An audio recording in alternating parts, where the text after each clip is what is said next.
I'm Lily. Today I'm going to read you Lizzie Zipmouth written by Jacqueline Wilson, Chapter 2 and 3.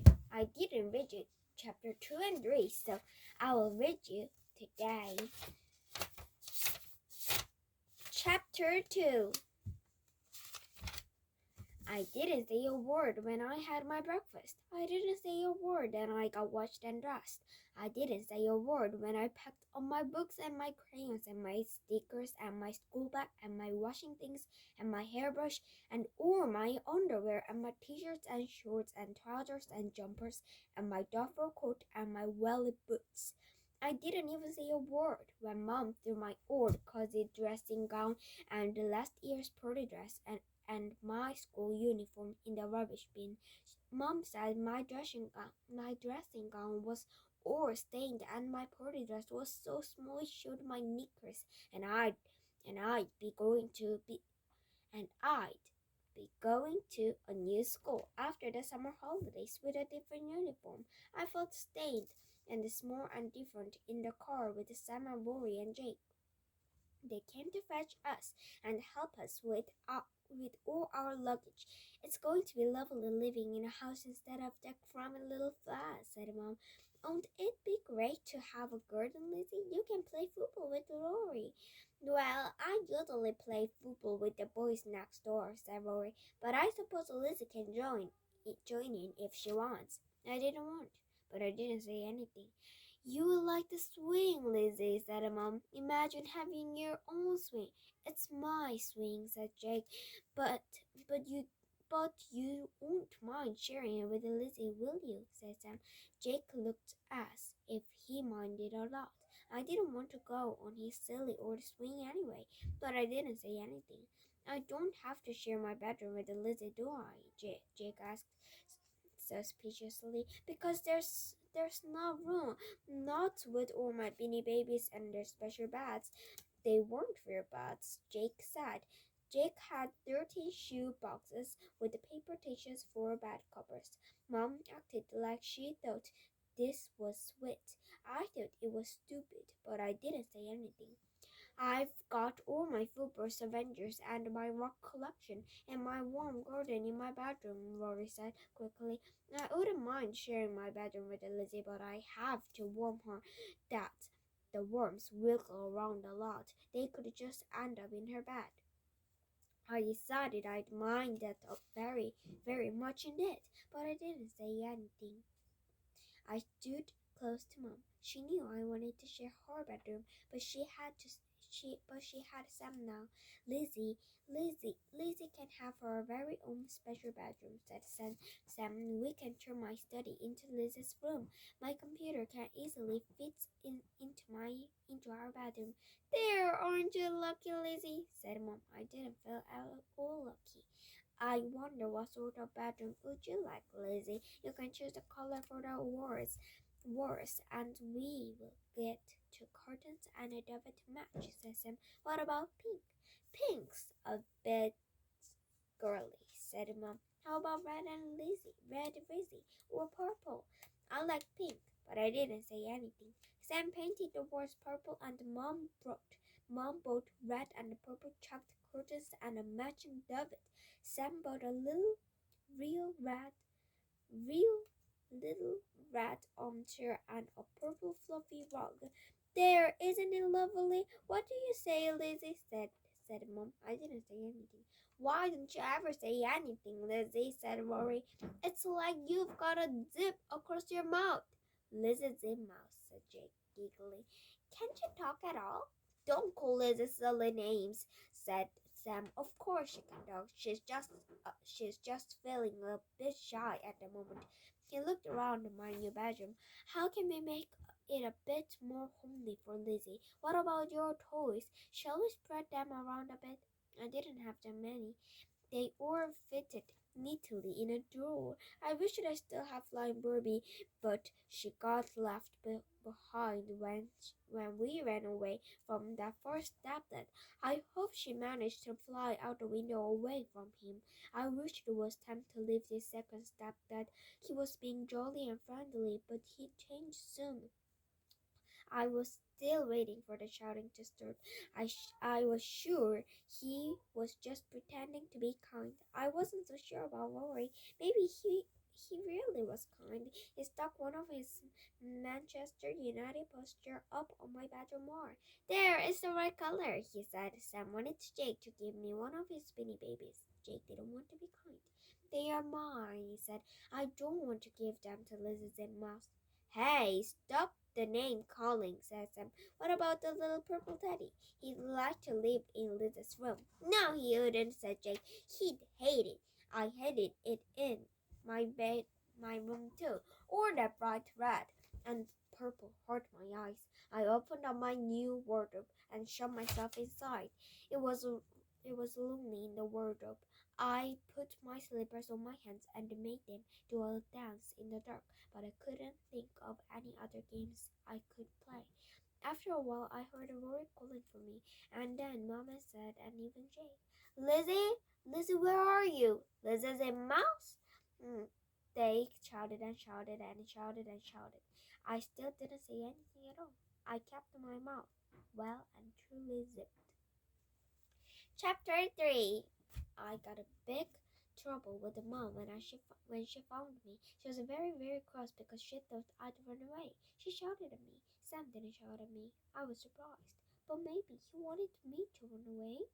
You made your mom cry, said Rory.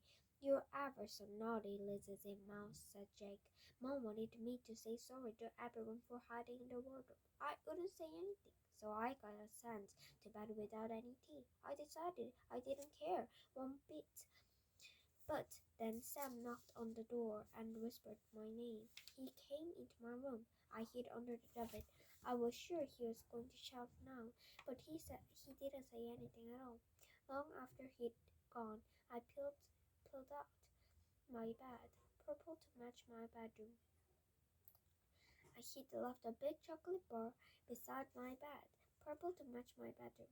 Rory and Jake crept in when they came to bed at the normal time. Rory gave me a biscuit. It was a big crumb from being in his pocket. I didn't say anything, but I did smile at him. Jake didn't bring me any food, but he ran and fetched his purple baby teddy. You can have Mr. Purple just for one night, he said. Only you will give him back in the morning. Won't you, Lizzie? I didn't say anything, but I nodded at him. I didn't touch the chocolate, but I nibbled the edge of the biscuit and cuddled Mr. Purple. Then I snuggled down to go to sleep. Then guess what? Mom came in with a tray of tea for me. I didn't have to say sorry. In fact, Mom said sorry to me.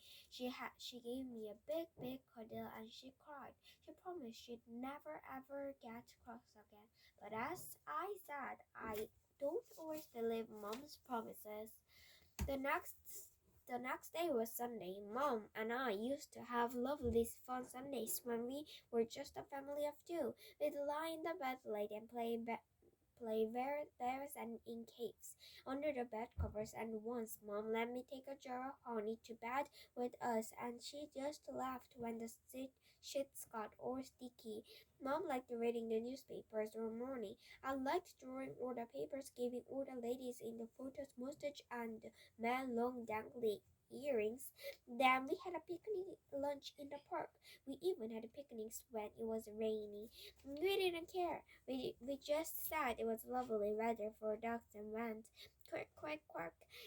Then we watched videos in the evening. Mom liked old black and white movies, and I liked new bright-colored curtains. We had lovely Sundays. I didn't think I was going to like the new Sundays one bit. Mom and Sam had a lie-in. Rory and Jake had pillow fights and played on their computer. I sat in the wardrobe. I wished I had Mr. Polo to keep my company, but he was back in his box in Jake's bedroom. We all went out to the pub for Sunday lunch. I didn't like proper meals like meat and vegetables and puddings. I cut mine to teeny tiny pieces and didn't eat any of them. Jake started messing about with his meal too. Sam turned him off. It's not fair. Lizzie Zipmouth isn't eating her properly. I've told you and told you not to call Lizzie silly names, said Sam. Eat up at once, Jake, and you eat up too, Lizzie, said Mom. I zipped my lips shut tight. She is a silly baby, said Jake, dropping his forkful of potato onto his plate, so that gravy splashed all over the Mom. You are both silly babies, said Mom. Oh dear, look at my white shirt. And I wanted to look extra good, extra smart to meet your grandma, Sam. We were going to have tea with this old lady. If she was Sam's grandma, she was Rory and Jake's great-grand. So does that mean she's Liz's sort of step-great-grand? Said Rory. I've never had my own great-grand. I've got a granny at seaside and a gran and grandpa in Scotland, but I don't see any of them very often. I didn't want to see this sort of step great-grand either. My mom and dad live in Australia, said Sam's great-grand is very special for me. He said it as his special meant scary. She's okay, I suppose, but she's very strict, said Rory. She tells me off if I talk in a slang sort of way. She says it sounds sloppy. She says I look sloppy, said Jake. She always licking her hanky and wipe my face. Yuck, I hate that. I didn't want this old lady telling me off and wiping me.